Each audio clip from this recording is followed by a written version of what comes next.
Bonjour à tous, aujourd'hui nous allons suivre un tutoriel pour remplacer la batterie sur le Samsung Galaxy S23 Ultra, la batterie d'origine. Vous la retrouverez en vente bien sûr sur Bricophone. Pour réaliser cette réparation, nous avons utilisé le kit d'outils numéro 1.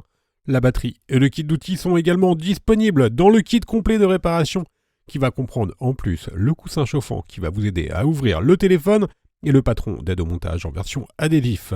Le patron d'aide au montage en version papier, il est offert avec votre commande, les retours sont gratuits ainsi que l'assistance technique. Et n'oubliez pas, le code de remise, c'est YouTube et il vous permet de bénéficier de 10% de remise sur la totalité de votre commande. C'est une réparation qui est assez facile. La difficulté est notée 2 sur 5, il faut compter environ une demi-heure pour remplacer la batterie sur votre S23 Ultra. Avant de commencer la réparation, n'oubliez pas d'éteindre votre téléphone et de retirer le rack SIM et ainsi que le stylet. On va commencer tout de suite par l'ouverture du S23 Ultra. Alors pas de surprise pour ceux qui ont déjà réparé un téléphone Android, c'est quasiment tout le temps la même opération. On va devoir chauffer la vitre arrière à l'aide du coussin chauffant par exemple. Pour pouvoir la décoller plus facilement, le coussin chauffant. Si vous choisissez cette méthode, il faudra le mettre au micro-ondes pendant 1 à 2 minutes et ensuite on vient le positionner sur la vitre arrière. Deuxième méthode, deuxième solution, vous pouvez également utiliser un décapeur thermique ou un sèche-cheveux et là encore on vient donc chauffer tout le contour de l'écran pour pouvoir donc le décoller plus facilement. Une fois que vous avez chauffé le contour de l'écran, on vient positionner la ventouse qui est inclue dans le kit d'outils numéro 1. On positionne donc la ventouse sur le bas de la vitre arrière et on va créer un point d'insertion en utilisant le médiator en métal percé que vous retrouverez dans le kit d'outils également. Et on l'insère donc entre la vitre arrière et le châssis pour créer un point d'insertion.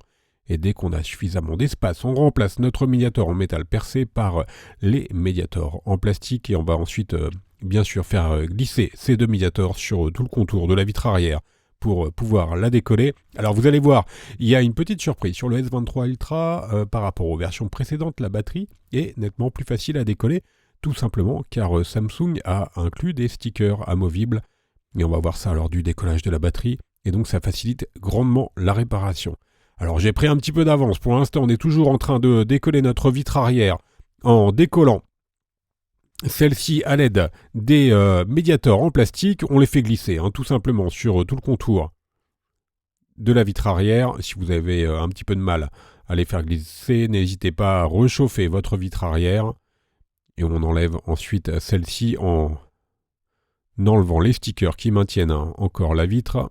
Et voilà, on va la mettre de côté et nous allons pouvoir passer à la deuxième étape et dans la deuxième étape nous allons déconnecter la batterie. Pour avoir un accès au connecteur de la batterie, on va retirer la plaquette du module NFC et recharge par induction qui est maintenue par 5 vis cruciformes. Comme d'habitude, les vis elles font la même taille donc vous pouvez les intervertir sans aucun problème. On vient ensuite décoller la nappe de recharge par induction qui est au-dessus de la batterie. On peut ensuite déconnecter les deux nappes, donc la nappe de recharge par induction et également la nappe de l'antenne NFC à l'aide du levier en nylon. Et on va pouvoir maintenant déposer complètement notre plaquette et on a un accès ensuite direct, voilà, légèrement collé. Et on a un accès donc ensuite direct au connecteur de la batterie que vous retrouverez tout à droite. Et nous allons donc bien sûr déconnecter notre batterie. Alors vous voyez qu'il y a quelques câbles qui recouvrent encore la batterie, on va pouvoir les retirer dans la troisième étape avant de retirer la batterie. On commence par enlever les 6 vis qui maintiennent le bloc haut-parleur externe. Alors il s'agit du haut-parleur principal, vous avez bien sûr 2 haut-parleurs sur ce téléphone. Là il s'agit du haut-parleur du bas. On a retiré les 6 vis et ensuite on vient déclipser notre module haut-parleur externe à l'aide du levier. Et comme ça on a un accès aux nappes d'interconnexion que l'on va pouvoir déconnecter. Alors bien sûr, pensez bien à bien repositionner chaque vis et chaque élément que vous retirez sur le patron d'aide au montage. Et on déconnecte donc les 3 nappes qui recouvrent la batterie. Alors il s'agit de nappes d'interconnexion qui sont utilisées pour le connecteur de charge et également pour l'écran. Voilà, là il s'agit de l'écran et maintenant des nappes d'interconnexion qui relient donc notre connecteur de charge à la carte mère. Et on a un accès direct à la batterie. Vous voyez la nouveauté, c'est l'adhésif bleu qui est collé sur la batterie et c'est tout simplement une languette. Donc on va devoir tirer sur la languette bleue pour pouvoir décoller facilement la batterie. Donc la série des S23 utilise pour la première fois ces systèmes de collage et c'est nettement plus facile que sur les anciennes versions.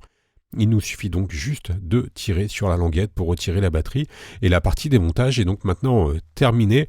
On va pouvoir passer au remontage. Avant cela, on vient juste décoller la sous-couche de l'adhésif qui est donc située sous la batterie. Alors c'est nettement plus simple que sur les versions précédentes où il fallait utiliser notamment du dissolvant pour retirer la batterie. Là, il suffit juste de tirer sur la languette avant de retirer la batterie et de pouvoir donc procéder au remontage. Alors on va prendre notre nouvelle batterie d'origine qui a déjà des stickers qui sont intégrés. Sur celle-ci, on enlève la protection des stickers. On vient positionner notre batterie tout simplement sur le châssis du téléphone.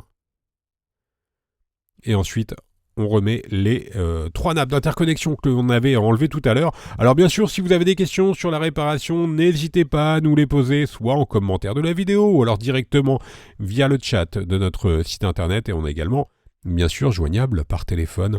Donc surtout, n'hésitez pas à aller sur Bricophone pour avoir plus de renseignements et chatter avec nos conseillers, par exemple. On a remis nos 3 nappes d'interconnexion que l'on a reconnectées. On vient maintenant refixer notre module haut-parleur. À l'aide des vis cruciformes que l'on avait enlevées tout à l'heure, on va faire la même opération pour la plaquette de recharge par induction. Avant cela, on reconnecte bien sûr notre batterie. On reprend notre plaquette de recharge par induction et d'antenne NFC. On la repositionne sur le châssis. On vient la refixer bien sûr avec les 5 vis cruciformes. Et ensuite, il ne nous restera plus qu'à reconnecter les 2 nappes. Donc la nappe de recharge par induction et la nappe de l'antenne NFC. On va pouvoir maintenant recoller notre vitre arrière. Avant cela, voilà, on appuie bien sur les parties adhésives de l'antenne. On enlève les anciens stickers. Et pour recoller la vitre arrière, vous avez 2 solutions. Soit vous pouvez réutiliser des stickers d'origine, ou soit vous pouvez remettre de la colle. Nous, on a choisi la colle. Donc on vient positionner un filet de colle sur tout le contour du châssis. La colle, il s'agit de la colle B7000, elle est incluse dans le kit d'outils et elle vous permet donc de positionner un filet de colle grâce à son applicateur qui est inclus. Faites attention bien sûr à ne pas mettre de colle sur les lentilles des appareils photo arrière. Une fois qu'on a bien positionné la colle, on reprend tout simplement notre vitre arrière que l'on vient repositionner sur le châssis. Et il ne nous restera plus qu'à remettre le téléphone sous presse pendant environ une demi-heure afin que la colle fasse effet. Donc nous, on utilise des pinces de serrage. À la maison, vous pouvez mettre votre téléphone sous un livre, par exemple, ou alors utiliser des pinces à linge. Et au bout de 30 minutes, la réparation sera complètement terminée. On va pouvoir rallumer le téléphone et on va également faire un petit récapitulatif des produits utilisés pour mener à bien cette réparation, commençant bien sûr par la batterie d'origine. Vous la retrouvez en vente sur Bricophone. Vous retrouverez également le kit d'outils numéro 1 ou le kit complet de réparation. Je vous rappelle que l'on reste joignable par mail, par chat et également par téléphone. N'oubliez pas, le code de remise, c'est YouTube et il vous permet de bénéficier de 10% de remise sur la totalité de votre commande. Vous nous retrouverez bien sûr sur les différents réseaux sociaux. Quant à moi, je vous laisse avec un lien direct vers la pièce détachée. Merci à tous d'avoir suivi ce tuto et à bientôt pour de nouvelles réparations.